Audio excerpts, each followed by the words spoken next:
الحمد لله نحمده ونستعينه ونستغفره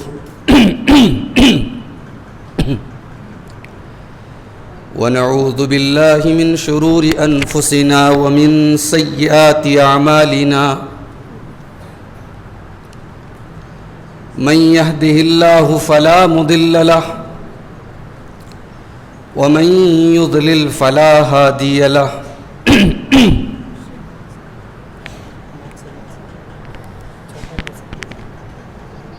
کیا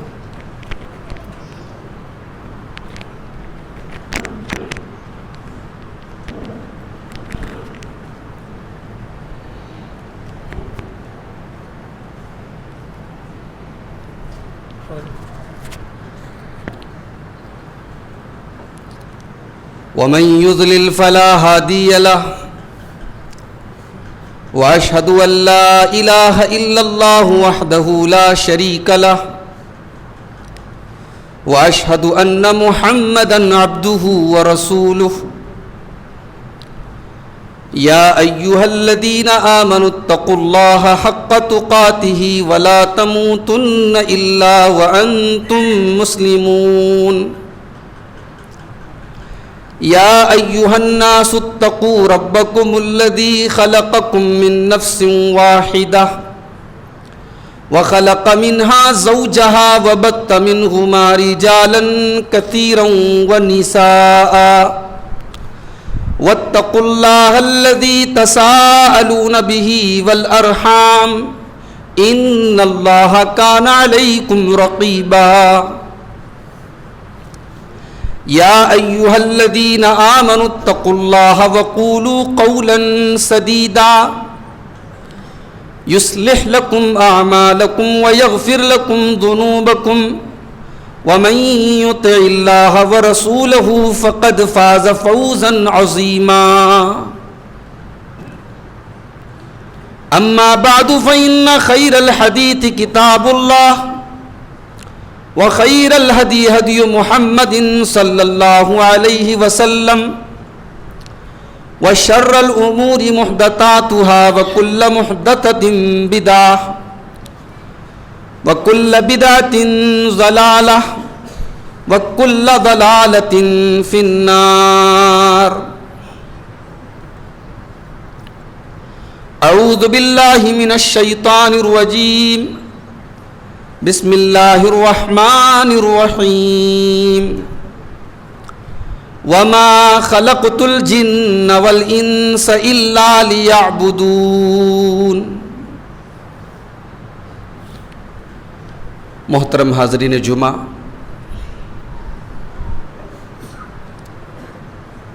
انسان کی زندگی میں کوئی نہ کوئی مقصد ہونا چاہیے. انسان کی زندگی میں کوئی نہ کوئی ٹارگٹ ہونا چاہیے. اگر انسان کی زندگی میں مقصد نہ ہو،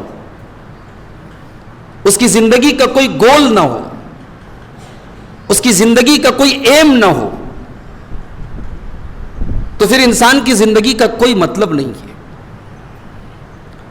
دنیا میں وہی لوگ کامیاب ہوتے ہیں جو اپنی زندگی کا ایک ٹارگٹ بناتے، ایک مقصد بناتے ہیں. اور جب آپ اپنی زندگی کا کوئی ٹارگٹ بنائیں گے تو ظاہر ہے کہ اس ٹارگٹ کو پورا کرنے کے لیے آپ کو قربانیاں دینی پڑیں گی. آج میں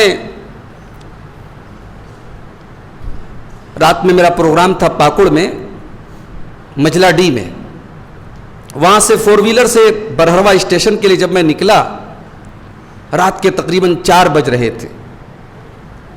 صبح کا ٹائم تھا، بھور ہو رہی تھی، 4 بج رہے تھے. راستے میں کئی جگہ سڑک پر کچھ نوجوان نظر آئے جو صبح صبح دوڑ لگا رہے ہیں. ظاہر ہے یہ وہ نوجوان ہیں جو پولیس میں بھرتی کی تیاری کر رہے ہیں، فوج میں جانے کی تیاری کر رہے ہیں.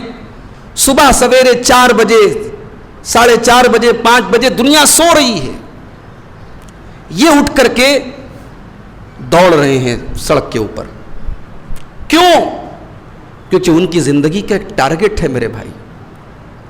ان کو